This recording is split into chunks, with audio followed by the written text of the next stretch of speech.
اعوذ باللہ من الشیطان الرجیم بسم اللہ الرحمن الرحیم. مائی ڈیئر ویورز، 9 اگست 1945 2:30 پر جو ہے وہ جاپان کے شہر ناگاساکی میں کیا ہوا تھا اس کے بارے میں آپ سے شیئر کروں گا. اس سے پہلے آپ میرا چینل سبسکرائب کریں ود بیل آئیکن، اور اگر آپ میری ویڈیوز لائک کر رہے ہیں تو اس کو آپ شیئر بھی کریں اور فیڈ بیک دیں تاکہ آپ کو پراپر اس کا رسپانس دیا جا سکے. اچھا، اب ہم چلتے ہیں کہ 9 اگست 1945 کو 2:30 پر کیا ہوا تھا. 2:30 پہ دوسری جنگ عظیم کے اختتام پر امریکہ نے جاپان کے شہر ناگاساکی کے اوپر ایٹم بم پھینکا تھا. اس ایٹم بم کے پھینکنے کے نتیجے میں وہاں پہ کیا تباہی ہوئی تھی اس کے چند جھلکیاں اس کی میں آپ کے ساتھ شیئر کروں گا. لیکن اس سے پہلے میں آپ کو یہ بتاتا چلوں کہ ایٹم بم اس وقت ایک انتہائی لیتھل ویپنز جو تھا وہ تصور کیا جاتا تھا، انتہائی خطرناک ہتھیار سمجھا جاتا تھا، اور یہ انسان نے اپنے ساتھی انسانوں کو مارنے کے لیے جو اس کرۂ ارض پہ موجود ہیں ان کے لیے بنایا تھا. اور اس کا یہ تجربہ امریکہ نے اپنی برتری کو ظاہر کرنے کے لیے جاپان کے شہر ناگاساکی کے اوپر اس کو پھینکا. اچھا، اس کی تباہی کے مناظر کچھ اس طرح سے تھے کہ پہلے ہم انسانوں کو دیکھ لیتے ہیں، پھر ہم نیچر کو دیکھ لیتے ہیں، پھر ہم جانوروں کو دیکھ لیتے ہیں، اور پھر ہم عمارتوں کو دیکھ لیتے ہیں. سب سے پہلے ہم انسانوں کی طرف چلتے ہیں. تو اس بم کے گرائے جانے کے بعد جو تباہی کا منظر بنا تھا اس میں انسانوں کے جسموں سے گوشت مکمل طور پر تباہ ہو گیا تھا، جل کے راکھ ہو گیا تھا، اور ہڈیوں کے ڈھانچے جو تھے انسانوں کے وہ صاف نظر آ رہے تھے. اور حتیٰ کہ یہ عالم تھا کہ ہڈیوں کے اندر سے جو گدا تھا وہ ان کے اندر سے نکلتا ہوا دکھائی دیتا تھا. لوگوں کے پیٹ کے اندر سے انتڑیوں کا ایک سمندر جو تھا وہ سڑکوں کے اوپر اور گلیوں کے اوپر نظر آ رہا تھا. لوگوں کی آنکھیں جل گئیں، ان کے چہرے جل گئے، اور پورے کے پورے جسم تباہ و برباد ہو گئے تھے.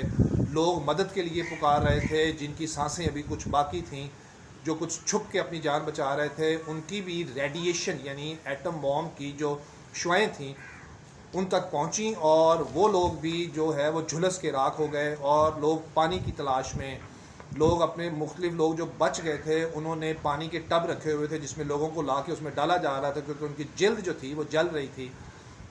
یہ تو تھا وہاں پہ انسانوں کا منظر. اب چلتے ہیں نیچر کی طرف. نیچر کا منظر دیکھا جائے تو درختوں کے پتے بالکل تباہ و برباد ہو گئے تھے، اور اس درختوں کی جو لکڑی تھی اس کو آگ لگ گئی تھی اور وہ جل کے وہ بھی راکھ ہو رہے تھے. پودے، معصوم قسم کے خوشبودار پھول، جڑی بوٹیاں، ایک انتہائی جہنم نما منظر جو تھا وہ دیکھنے کو وہاں مل رہا تھا. اس کے بعد ہم چلے جاتے ہیں کہ وہاں پہ جو عمارتیں تھیں، سڑکیں تھیں، ہاسپٹل تھے، بلڈنگز تھیں، پلازاز تھے، سب کے سب تباہ و برباد ہو گئے تھے، اور ان کے لوہے کے ڈھانچے جو تھے وہ خالی وہاں پہ نظر آ رہے تھے. اس کے بعد ہم لاسٹ میں ڈسکس کرتے ہیں کہ جاپان کے شہر ناگاساکی پہ ایٹم بم جو امریکہ نے گرایا صرف اپنی برتری ظاہر کرنے کے لیے، تو اس میں جو ہمیں وہاں پہ حالات جانوروں کے نظر آئے تو بڑے بڑے جانور جس میں ہاتھی تھا، جس میں آپ کہہ لیں کہ گھوڑے تھے، تو ان کے پیٹ کی انتڑیاں ابل کے باہر آ رہی تھیں اور ان کے اندر آگ لگی ہوئی تھی. یہ عام مناظر وہاں پہ دیکھنے کو ملتے تھے. بہت سے لوگوں کو وہاں سے بچا لیا گیا، لیکن جن کو بچا لیا گیا وہ بھی چند دنوں میں انتقال فرما گئے. اچھا، اس منظر کے بعد جو سلسلہ وہاں دیکھنے میں آیا، آج بھی اگر ہم دیکھیں تو جاپان کے اندر اس بم کے جو اثرات تھے وہ آج بھی وہاں نظر آتے ہیں. وہاں پہ پیدا ہونے والے جو بچے ہیں، کسی کی 4 ٹانگیں ہیں، کسی کے 2 ہاتھ 6 ہاتھ ہیں، کسی کے 4 سر ہیں. تو انتہائی یعنی جینیٹک جو ان کا پروسیس تھا جاپان کے اس شہر کے لوگوں کا، لوکل رہنے والے لوگوں کا، ان کا جینیٹک سسٹم ہی بدل کے رکھ دیا. لیکن کے بعد جو بات ہے وہ انتہائی موٹیویشنل ہے ہم سب کے لیے، دنیا کے لیے ایک مثال ہے جو جاپان نے قائم کی. آج ہم ترقی کے پوائنٹ آف ویو سے اس 21ویں صدی میں جاپان کو دیکھیں تو جاپان نے ترقی کے تمام پیرامیٹرز توڑ دیے ہیں. ٹیکنالوجی میں دیکھیں تو وہ امریکہ سے آگے ہے، اور اس نے امریکہ کے منہ پہ اس چیز کا تماچا مارا ہے.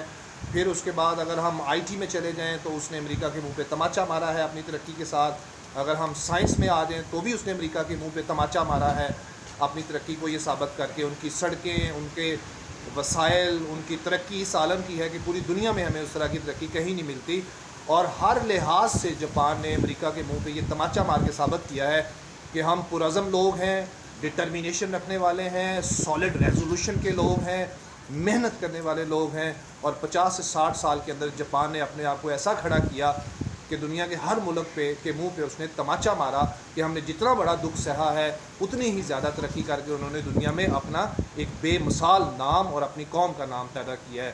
سو مائی ڈیئر ویورز، یہاں میں آپ سے ایک بات ضرور شیئر کروں گا کہ جاپان کے اندر اس ایٹم بم کی ٹریجڈی سے پھر کیا ہوا کہ 1945 میں ہی اقوام متحدہ کا ایک ادارہ قائم کیا گیا جس میں تمام قومیں مل کے بیٹھی اور انہوں نے فیصلہ کیا کہ چاہے جو بھی ہو جائے ایٹم بم جو ہے اس کو کبھی بھی کسی بھی صورت میں کسی بھی حال میں نہیں چلایا جائے گا. لیکن کیا ہوا کہ یہ آرگنائزیشن یونائٹڈ نیشنز کو بھی ہائی جیک کر لیا دنیا کی سپر پاورز نے، جس میں اسرائیل ہے، جس میں امریکہ ہے، جس میں روس ہے، جس میں فرانس ہے، جس میں برطانیہ ہے.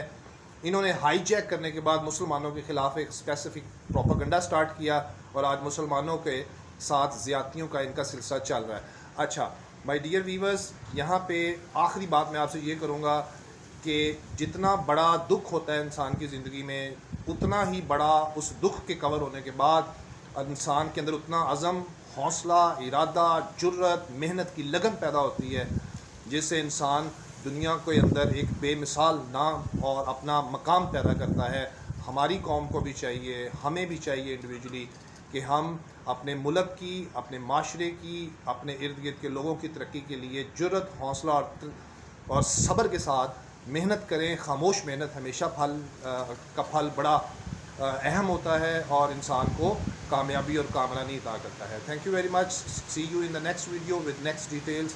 خدا حافظ.